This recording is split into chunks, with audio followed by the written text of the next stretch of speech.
So, Matt Porter's here from Matt Porter Web Design. He is our gadget guru. He's based at Innovation Martlesham on Adastral Park. Good morning. Good morning. Now, Matt's our gadget guru. What have you got for us this week? It was an interesting announcement last week by Elon Musk, who is the owner of Tesla, who are more famous for their electric cars, and we've reviewed one. What they've done is they're now moving into thing called Tesla Energy.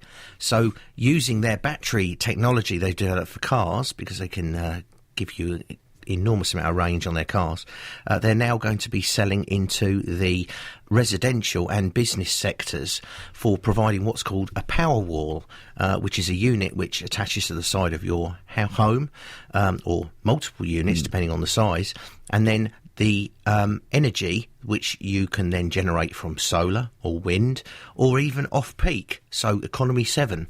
You can bring that energy and it will charge the battery up, which can then be used during peak hour electricity.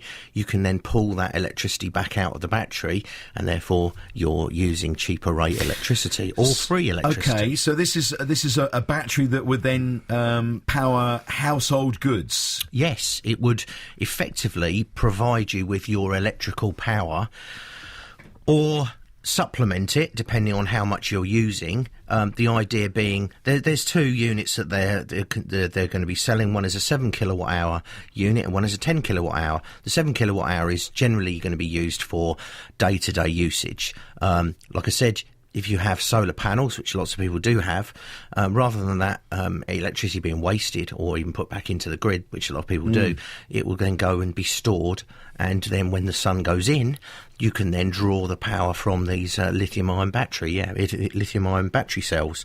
They will allow for continuous draw of about 2 kilowatt hours, which is probably something like if you had a kettle boiling the whole time, with a peak of 3.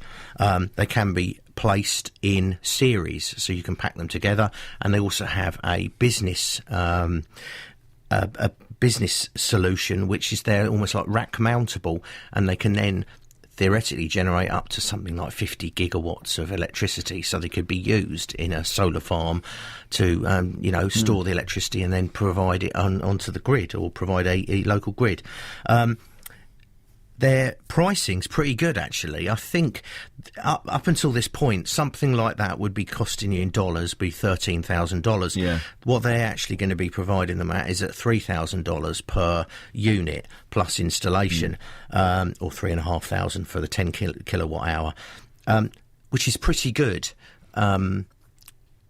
You know, I don't think it's going to be something that you could be looking at paying for itself over time. Eventually, obviously, it will. It's more of an eco-friendly solution. So if you could afford to do it and you wanted to try and do something green, to stop wasted energy, to capture as much as you can, this is probably for you. Yeah. But it probably is not going to pay for itself over I wouldn't term. think. I've spoken to Tesla about this and said that exact question, because I felt it was probably going to be asked about.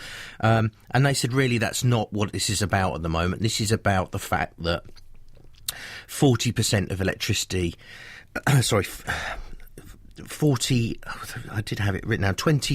trillion kilowatts of electricity are used a year, of which 40% of that is generated from burning fossil fuels, if not more.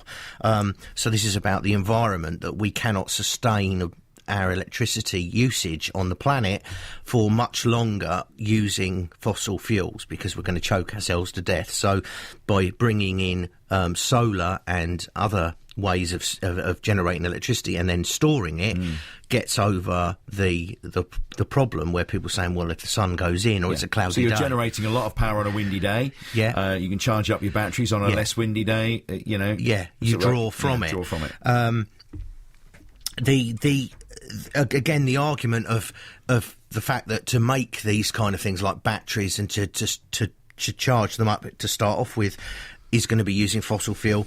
They're planning in the process of building what's called the Gigafactory in America, which is this enormous factory just for building lithium-ion batteries, and it's completely powered by solar energy. So that yes, an enormous factory. So again, it's eco-friendly. The the build of these batteries. So I think it's only just been announced. In the end of the year, it will probably be coming to the UK. This summer, I think, to America. They've apparently now sold out already, so on pre-orders.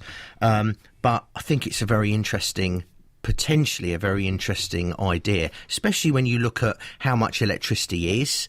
If you did have Economy 7 or similar, it's probably about half the price to have an Economy 7 overnight, depending on what provider you use.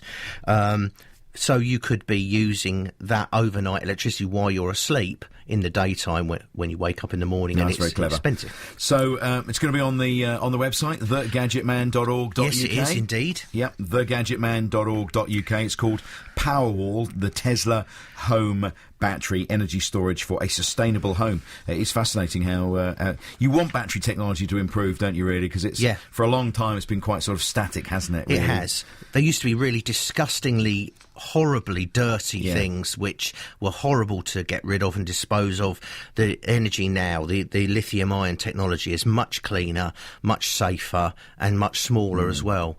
So it'd be great for countries without reliable electricity supplies, where you can actually place these in a remote area, say an earthquake zone. You're straight in there. You've got electricity straight away. It's a great thing.